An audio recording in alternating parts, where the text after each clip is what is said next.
โอเคนี่ครับมีแต่แบบโอ้โหแสงไฟเหมือนอยู่ในสวงสวรรค์นะครับโอ้โห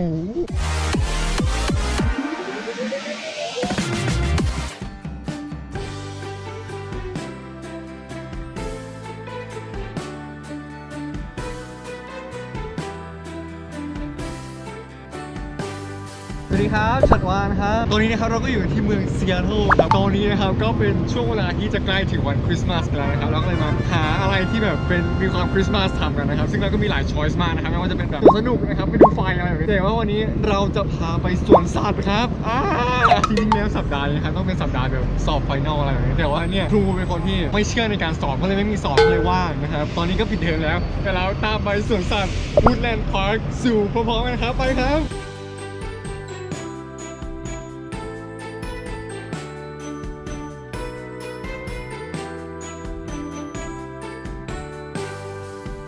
เราก็มาถึงที่สวนสัตว์กันนะครับนี่ตอนนี้คือเป็นเวลาแค่แบบ6:30นะครับแต่ว่าท้องฟ้ามืดไปหมดแล้วนี่นะครับวันนี้ที่นี่เขาก็จะมีจัดงานแบบเป็นการแสดงไฟอะไรแบบนี้มีม้าหมุนนะครับมีอาหารให้กินมีฮอตช็อกโกแลตมีทุกอย่างเราถึงมาที่นี่กันไงครับเดี๋ยวเราเข้าไปดูกันก่อนว่าสวนสัตว์ตอนกลางคืนสวนสัตว์ยามค่ำคืนเป็นยังไงนะครับตามมาครับตามมาครับ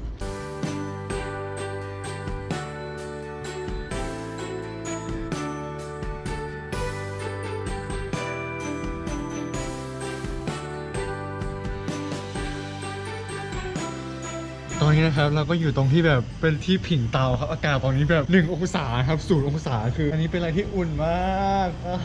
อยากอยู่ตรงนี้ตลอดไปนะครับตอนนี้แบบหน้าอุ่นมากอากาศหนาวจนควันออกปากครับแบบ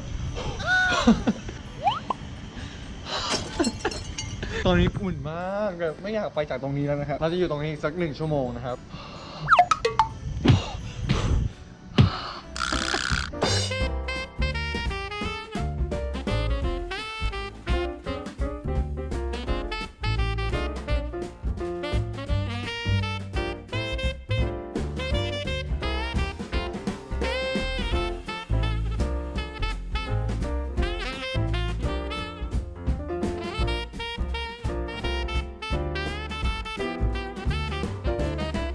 อากาศหนาวมากก็ซื้อฮอตช็อกโกแลตมานะครับซึ่งฮอตช็อกโกแลตก็ร้อนมาก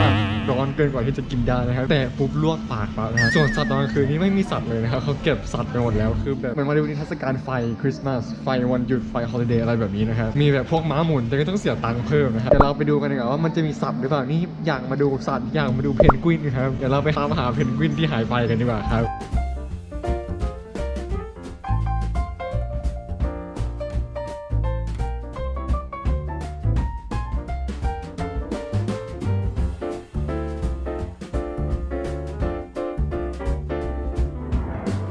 และในที่สุดนะครับตอนนี้หลังจากที่เราเดินมาเรื่อยๆนะครับเราก็แบบเจอสัตว์หลายตัวมากสุดท้ายเราก็มาเจอเพนกวินแล้วครับเดี๋ยวเราไปดูเพนกวินกันครับไปครับ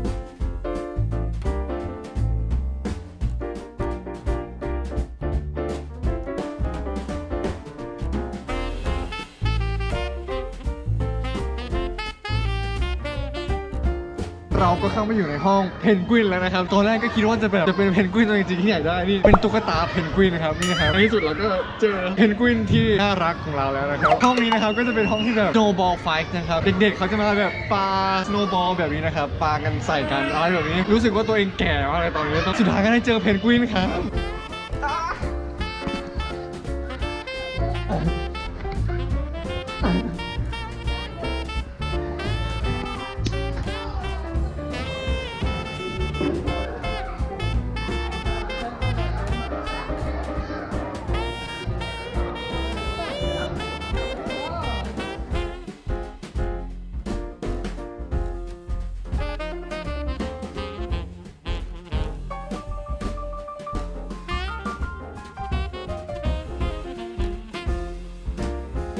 เราก็เดินครบจนทั่วทั้งสวนสัตว์แล้วนะครับท่องราตรีในสวนสัตว์ท่องราThere's no one in there ท่องราตรียามค่ำคืนกับแสงไฟสุดสวยนะครับในสวนสัตว์ Seattle Woodland Park Zoo นะครับก็มีสัตว์ครบทุกชนิดเลยครับครบทุกชนิดที่แบบเป็นไฟนะครับที่ประกอบร่างกันเป็นสัตว์นะครับซึ่งมีทุกอย่างนะครับแต่สัตว์ตัวจริงๆไม่มีเลยนะครับเราก็กำลังจะกลับแล้วเพราะว่ามันจะปิดแล้วนะครับมันก็มืดแล้วตอนนี้ที่2 ทุ่มเองนะครับติดตามกันต่อนะครับว่าเราจะมาทำคลิปอะไรกันต่อนะครับอย่าลืมกดไลค์กดแชร์และกด subscribe กันนะครับสำหรับวันนี้สวัสดีครับบ๊ายบายครับ